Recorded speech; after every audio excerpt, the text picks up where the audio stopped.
आप सभी साथियों का स्वागत है आपके अपने YouTube channel Shri Ram classes में। और दोस्तों, इस वीडियो में हम बात करेंगे आरपीएससी सेकंड ग्रेड एग्जाम जो आपके 21 दिसंबर 2022 को हुआ था, ग्रुप ए का पेपर। तो जीके के इसमें 100 प्रश्न पूछे गए थे। ये जीके का पहला पेपर है। तो ग्रुप ए के पेपर में हम जो 100 प्रश्न पूछे गए थे, इसके आंसर की इस वीडियो में देखेंगे। पहला क्वेश्चन आपके सामने है कि राजस्थान के किन शहरों में दिव्यांग खिलाड़ियों के लिए पैरा खेल अकादमी बनाई जाएगी। तो ये आपकी बनेगी जोधपुर और जयपुर में। सही आंसर इसका जोधपुर और जयपुर। अब आपके हो सकता है कि इसमें प्रश्नों का क्रमांक अलग अलग हो, लेकिन आप सही उत्तर मिलान कर लेना। निम्नलिखित खेलों में से कौन सा राजीव गांधी खेलों में जो सम्मिलित नहीं था। जो राजीव गांधी ग्रामीण ओलंपिक खेल शुरू हुए थे 2022 के, उसमें कौन सा सम्मिलित नहीं था। तो खो खो था, हॉकी थी, वॉलीबॉल था, लेकिन इसमें फुटबॉल नहीं था। ध्यान रखना, ग्रामीण ओलंपिक की जगह पे अब शहरी ओलंपिक खेल शुरू होंगे, उसमें इस फुटबॉल को और बास्केटबॉल को शुरू किया है, शामिल किया है। तो इसको आप विशेष ध्यान रखें।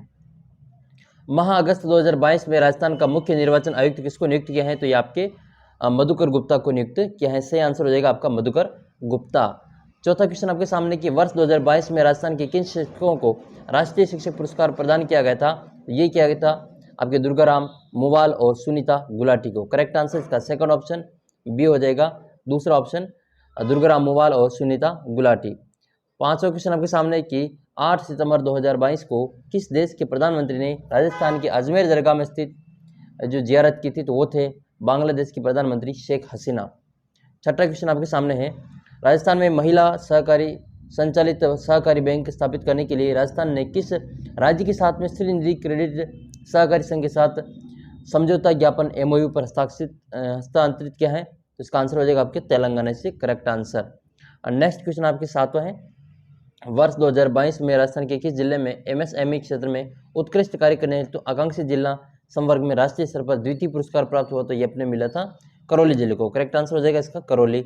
आठवां क्वेश्चन ये है कि राजस्थान में मुख्यमंत्री की हरित राजस्थान स्वस्थ राजस्थान की संकल्पना के तहत 2022 में इसमें कितने पौधे तैयार किए जाने प्रस्तावित थे। तो इसका आंसर हो जाएगा आपके 5 करोड़। अगला क्वेश्चन देखते हैं, नौवां क्वेश्चन। नौवां क्वेश्चन ये है कि राजस्थान में जो 2022-23 की जो इंदिरा गांधी शहरी रोजगार गारंटी योजना शुरू की गई थी, उसमें जो बजट था वो कितना प्रावधान किया गया था। तो ये किया गया था 800 करोड़ रुपए का। करेक्ट आंसर हो जाएगा इसमें फर्स्ट ऑप्शन 800 करोड़। और राजस्थान में नई पारिस्थितिक पर्यटन नीति कब लागू की गई थी। आपकी 2021 में लागू की गई थी। सही आंसर इसका 2021। अगला प्रश्न आपकी 11 नंबर, ये पुलिकट झील कहाँ स्थित है। ये आपके तमिलनाडु में स्थित है। करेक्ट आंसर हो जाएगा आपके Tamil Nadu. India state of forest report 2021 के अनुसार वनों में सर्वाधिक प्रतिशत भूमि वाला राज्य है आपके मिजोरम। इसका करेक्ट आंसर हो जाएगा। अगला प्रश्न है कि नाथुला दर्रा भारत के किस राज्य केंद्र शासित प्रदेश में स्थित है। तो नाथुला अपने सिक्किम में आता है। करेक्ट आंसर हो जाएगा इसका सिक्किम। 14वां क्वेश्चन है कि राजस्थान सर्वाधिक वर्षा वाला स्थान जो मासिन राम है वो किस राज्य में स्थित है। ये आपके मेघालय में स्थित है। और नेक्स्ट क्वेश्चन है कि बेलाडेला जो लोह की खदान है वो भारत के किस राज्य में स्थित है। तो ये आपके छत्तीसगढ़ राज्य में स्थित है। करेक्ट आंसर हो जाएगा छत्तीसगढ़। ध्वनि तीव्रता के मापन में एक इकाई कौन सी इकाई प्रयुक्त होती है। तो ये डेसिबल इसमें प्रयुक्त होती है। करेक्ट आंसर होगा इसका बी वाला ऑप्शन, दूसरा ऑप्शन डेसिबल। काल बैसाखी किससे संबंधित है। आपके पश्चिमी बंगाल से संबंधित है काल बैसाखी। अगला क्वेश्चन आपके 18 नंबर की जनसंख्या प्रवास में फुटकर व्यापार गुरुत्वाकर्षण नियम का प्रतिपादन सबसे पहले किसने किया था। तो ये किया था आपके डब्ल्यू.जे. रेली ने। सही आंसर हो जाएगा इसका चौथा ऑप्शन। देखो, हो सकता है कि आपको 4-5 प्रश्नों में डाउट हो, तो मैं आपको फिर भी 100% सही उत्तर बताने की कोशिश करूंगा। फिर भी आपको किसी प्रश्न में डाउट लगे तो आप कमेंट कर सकते हैं। 19वां क्वेश्चन है कि भारत ने 2021-22 के सकल जोड़े गए मूल्य में कर से और संबंधित क्षेत्र में कितना हिस्सा है। तो इसका आंसर हो जाएगा आपके 18.8%। चौथा वाला ऑप्शन इसमें करेक्ट आंसर होगा। फिर आपके अगला क्वेश्चन 20 नंबर है, ये 1956 में औद्योगिक नीति प्रस्ताव में प्रथम वर्ग के उद्योगों के संबंध में कौन सा विकल्प सही है। तो इसका चौथा ऑप्शन आपके कि उद्योगों पर सरकार का जो पूर्ण स्वामित्व होना, ये इसमें बिल्कुल सही आंसर है। अगला प्रश्न आपके 21 नंबर है कि डॉल्फिन कटक कहाँ स्थित है। ये आपके अटलांटिक महासागर में स्थित है। अक्षांश कहाँ, ये किससे संबंधित है। ये आपके पवनों से संबंधित है। तो करेक्ट आंसर हो जाएगा पवनों से, और इसमें आपको होगा अटलांटिक महासागर। मैं आपको फिर कह रहा हूँ, किसी भी प्रश्न में आपको डाउट हो तो आप कमेंट कर सकते हैं। और नेक्स्ट क्वेश्चन आपके सामने है कि किस वर्ष भारत का विदेशी व्यापार शेष धनात्मक रहा है। तो भारत का जो विदेशी व्यापार धनात्मक रहा था वो आपके 1976-77 में रहा था। अगला क्वेश्चन आपके है भारत सरकार अधिनियम 1919 के अंतर्गत निम्नलिखित में से किस विषय को केंद्रीय विषयों की सूची में शामिल किया गया है? तो इसका आंसर होगा आपके मत्स्य पालन। अगला प्रश्न आपके कि भारत शासन अधिनियम 1935 के प्रावधानों के अंतर्गत भारत की संघीय विधानसभा में अजमेर मेरवाड़ा को जो कितनी सीटें आवंटित थी? तो अजमेर मेरवाड़ा को जो आवंटित थी वो था आपके चौथा ऑप्शन 1 हो जाएगा, इसमें 1 होगा। अगला क्वेश्चन आपके 26 नंबर है। 2020-21-22 में प्रथम अर्ध और भारत के सेवा क्षेत्र में कुल विदेशी प्रत्यक्ष निवेश अंतर्प्रवाह का लगभग कितना प्रतिशत है? तो आपके हो जाएगा इसका 54%।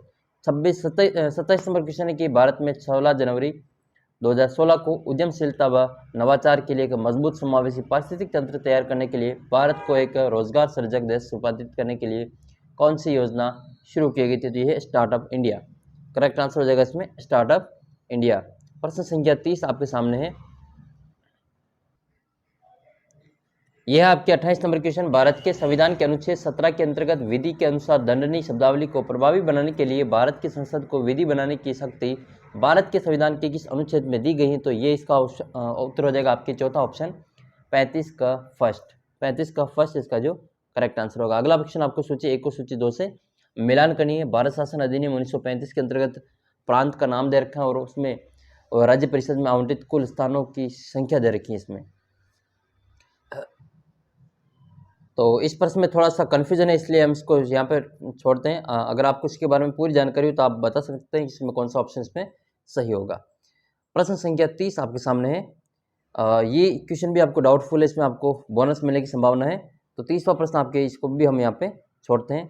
अगला प्रश्न देखते हैं 31 नंबर प्रश्न की भारत सरकार कार्यक्रम नियम 1961 के तहत निम्नलिखित में से कौन सा मामला केवल भारत के राष्ट्रपति के समक्ष प्रस्तुत किया जा सकता है?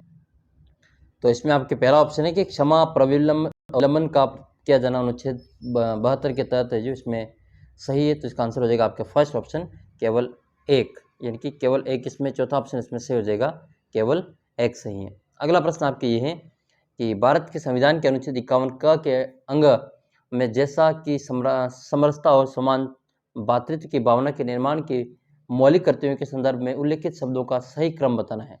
इसमें सही क्रम कौन सा है?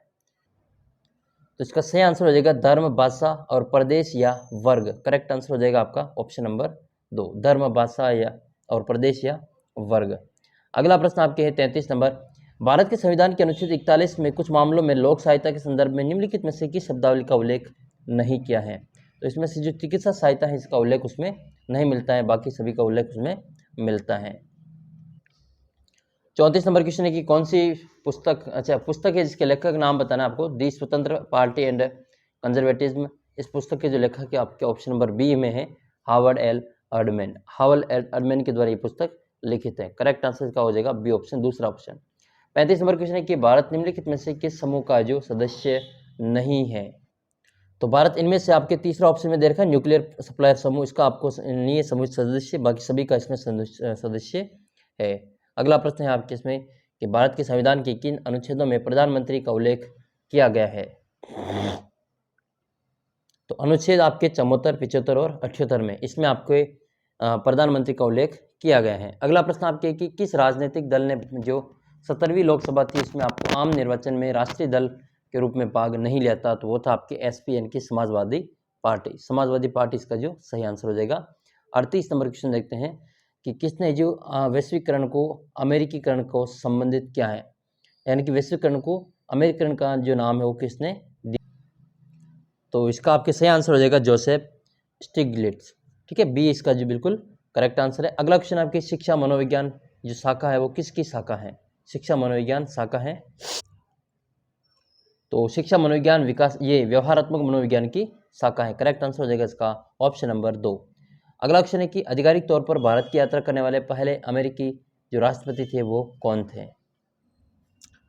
तो आधिकारिक तौर पर जो राष्ट्रपति के रूप में अमेरिकी राष्ट्रपति थे वो थे आपके एडवर्ड डी आइजनहावर। ठीक है, इसका जो करेक्ट आंसर आपके ऑप्शन नंबर फर्स्ट हो जाएगा। नेक्स्ट क्वेश्चन आपके हैं 41 नंबर, कौन है जो न्यूट्रल नेशंस रिपेटिशन कमीशन का अध्यक्ष था जिसने जो कोरिया युद्ध में दोनों पक्षों के 20,000 से अधिक युद्ध बंदियों को नीति का फैसला किया था? तो इसका आपका सही आंसर हो जाएगा KS थिमैया। चौथा ऑप्शन इसमें सही आंसर है। 42 नंबर क्वेश्चन देखते हैं, कौन सा जो वृद्धि और विकास के सामान्य सिद्धांत के बारे में सही नहीं है। तो इसका जो ऑप्शन नंबर 2 है वो इसका सही आंसर होगा। विकास विशेष से सामान्य की ओर चलता है, ये गलत है। विकास हमेशा सामान्य से विशिष्ट की ओर होता है। तो दूसरा ऑप्शन इसका जो बिल्कुल करेक्ट आंसर हो जाएगा अपना। अगला क्वेश्चन है कि शिक्षा मनोविज्ञान के बारे में कौन सा कथन। फिर आपके ये 43 नंबर क्वेश्चन है कि शिक्षा मनोविज्ञान के बारे में कौन सा कथन या कौन सा विकल्प सही नहीं है। तो इसका जो ऑप्शन नंबर 2 है अपने आंसर होगा इसमें। शिक्षा मनोविज्ञान का दूसरा नाम विकासात्मक मनोविज्ञान है। देखो ये मनोविज्ञान है, साइकोलॉजी, इसमें आपके हो सकता है कि 3, 4 या 4, 5 क्वेश्चन में आपके उत्तर है जो ऊपर नीचे हो सकते हैं। अब बोर्ड इसका क्या उत्तर मानता है वो बोर्ड के ऊपर निर्भर है। तो ये अपने अनुसार थोड़ा सा इसमें देखना आप। निम्न विकल्पों में से बालक की वृद्धि के बारे में कौन सा विकल्प सही है, कौन सा विकल्प सही है। तो आपको इसमें विकल्प यानी कि वृद्धि के बारे में बताना है। तो वृद्धि कोशिकाओं और अवयवों के आकार में परिवर्तन होता है। तो इसका आंसर हो जाएगा आपका ऑप्शन नंबर सेकंड, वृद्धि कोशिकाओं और अवयवों के आकार में परिवर्तन है। अगला क्वेश्चन देखते हैं 45 नंबर। 45 नंबर क्वेश्चन आपके सामने है कि था कक्षा में अधिगम के विशेष निहितार्थ करने वाला थानडाई का कौन सा योगदान है। तो इसका ऑप्शन नंबर 4 हो जाएगा प्रभाव का नियम। प्रभाव का नियम करेक्ट आंसर होगा, चौथा ऑप्शन। नेक्स्ट है जब बालक सीधे यानी कि दाएं हाथ से लिखता है तो यह कौशल अधिगमांतरण से उसे उल्टे यानी कि बाएं हाथ से लिखने की सुगमता प्रदान करता है। तो सीधे हाथ से लिखने के कौशल का हस्तांतरण कहलाता है। तो यह द्विपार्श्विक अधिगम हस्तांतरण कहलाता है। इसका ऑप्शन नंबर 3 बिल्कुल करेक्ट आंसर हो जाएगा, तीसरा ऑप्शन। और आपके देखिए 100 में से कितने प्रश्न सही हो रहे हैं, कितने किए आपने, इसमें से कितने काट पीट किए, कितने सही हो रहे हैं, आप कमेंट करके जरूर बताना। विकास के सिद्धांतों में कौन सा कथन है, जो कौन सा वाक्य सही नहीं है, कौन सा वाक्य सही नहीं है, ये आपको इसमें बताना है। तो इसका आपका ऑप्शन नंबर 2 बिल्कुल सही आंसर है कि ये विकास क्रमबद्ध नहीं होता, जो कि गलत है। विकास तो क्रमिक होता है। इसका जो सिद्धांत होता है विकास, क्रमिक विकास का सिद्धांत आप सभी को पता ही है ये। तो इसका ऑप्शन नंबर 2 बिल्कुल करेक्ट आंसर होगा। अगला प्रश्न आपके सामने है कि निम्नलिखित में से कौन सा विकल्प साहचर्य अधिगम का उदाहरण नहीं है। साहचर्य अधिगम का उदाहरण नहीं है वो बताना है इसमें। तो साहचर्य अधिगम का इसमें से जो उदाहरण नहीं है आपके ऑप्शन नंबर 4 हो जाएगा। आदत यानी कि आदि होना, ये साहचर्य अधिगम का उदाहरण नहीं है। अगला क्वेश्चन देखते हैं हम प्रश्न संख्या 49 में। गार्डन आलपोर्ट के व्यक्तित्व के सिद्धांत का अनुसरण करते हुए यदि अध्यापक विद्यार्थी के विशेषकों की पहचान करना चाहता है तो निम्नलिखित विकल्पों में से किस विशेषक को अनदेखा करेगा। इनमें से किस विकल्प को अनदेखा करेगा। तो सही आंसर इसका मूल विशेषक। तो किसको अनदेखा करेगा, तो ये मूल विशेषक को अनदेखा करेगा। नेक्स्ट है एक विद्यार्थी जो अपने मित्र के प्रति रूखा, भद्दा, असहानुभूतिपूर्ण था, जो अपने व्यवहार में सुधार करने के लिए निम्न में से किस क्षेत्र के प्रशिक्षण लेने की आवश्यकता है। तो ये हो जाएगा आपके संवेगात्मक बुद्धि। सही आंसर इसका संवेगात्मक बुद्धि, सेकंड ऑप्शन।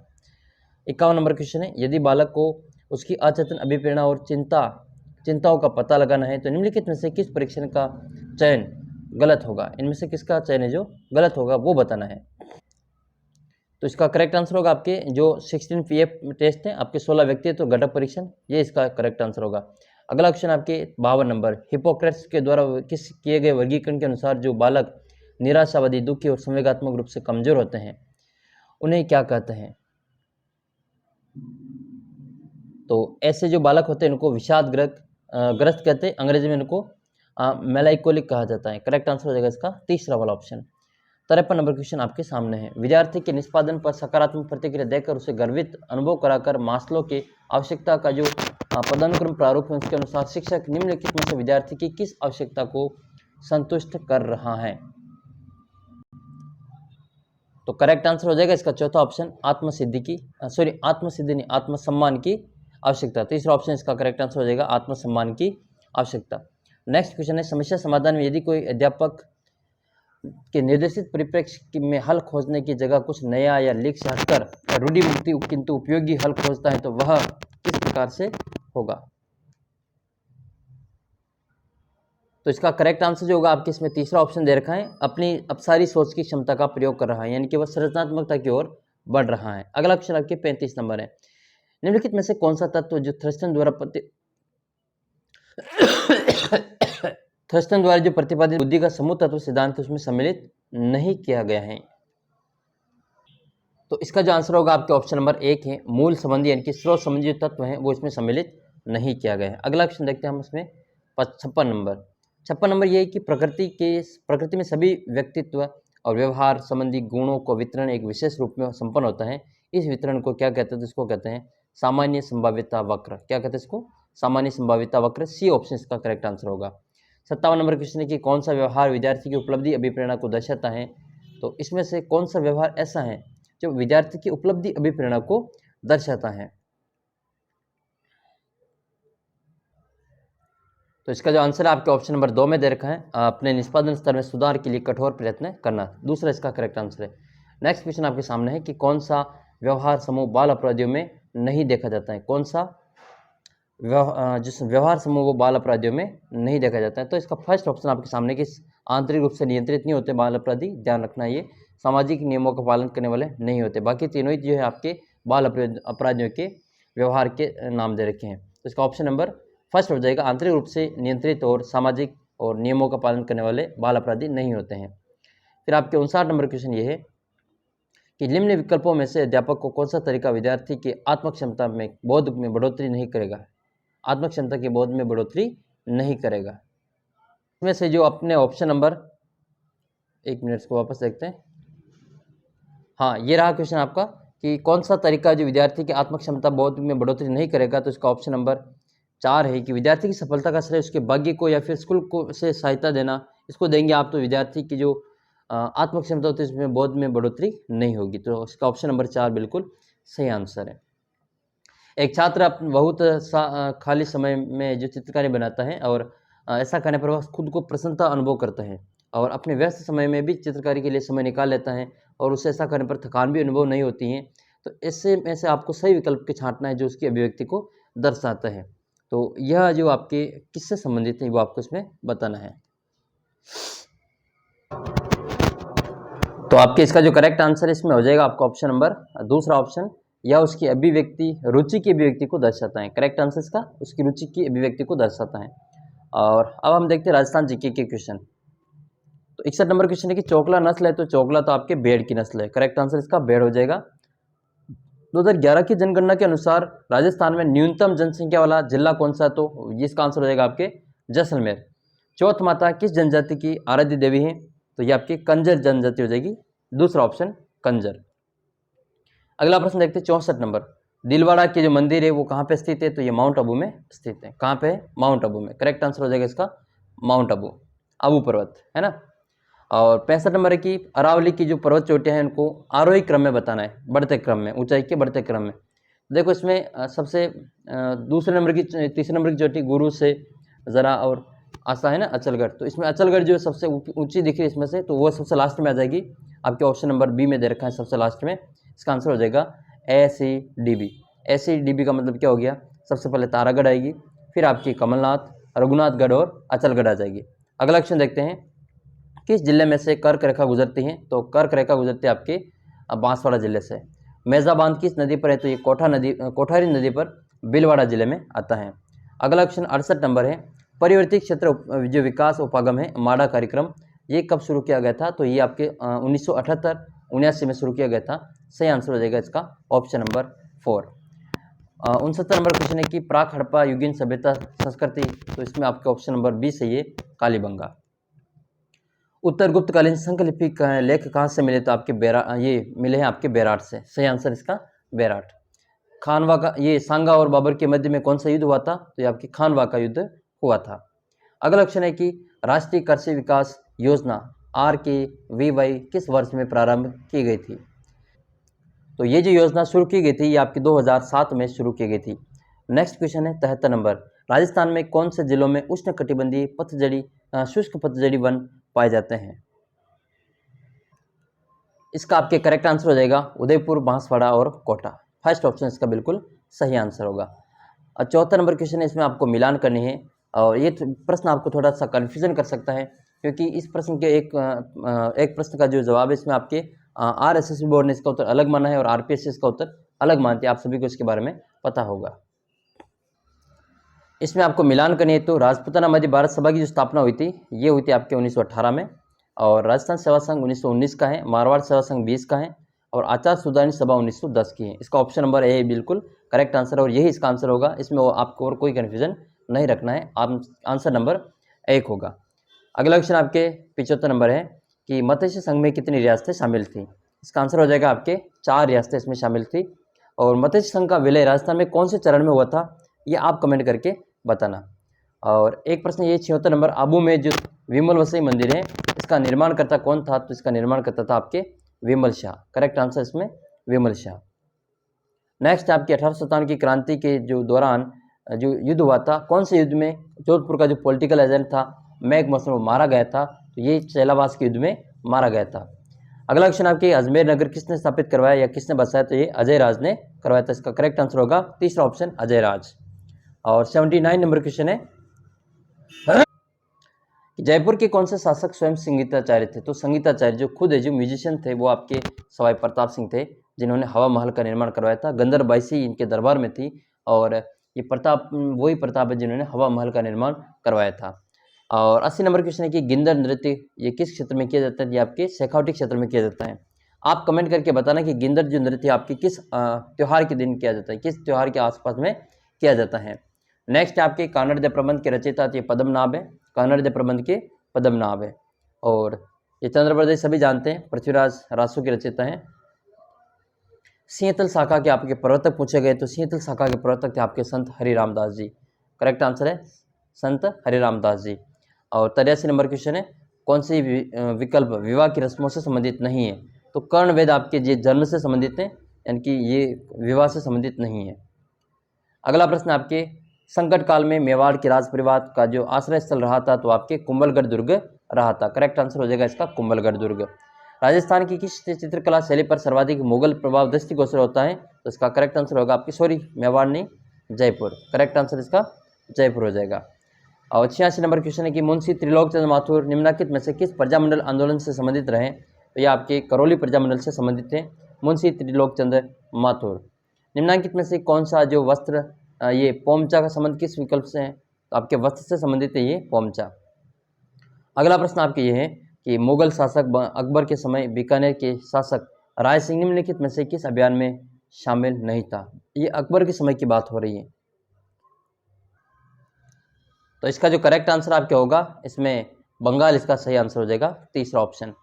अगला प्रश्न आपके 89 नंबर, भारत के संविधान में निम्नलिखित अनुच्छेदों में से किसमें उल्लेखित है कि किसी राज्य के राज्यपाल की पदावधि के दौरान उसकी गिरफ्तारी या कारावास किसी न्यायालय के से कोई आदेशिका नहीं निकाली जाएगी, तो ये आपके 361 किसका आंसर हो जाएगा सेकंड ऑप्शन 361।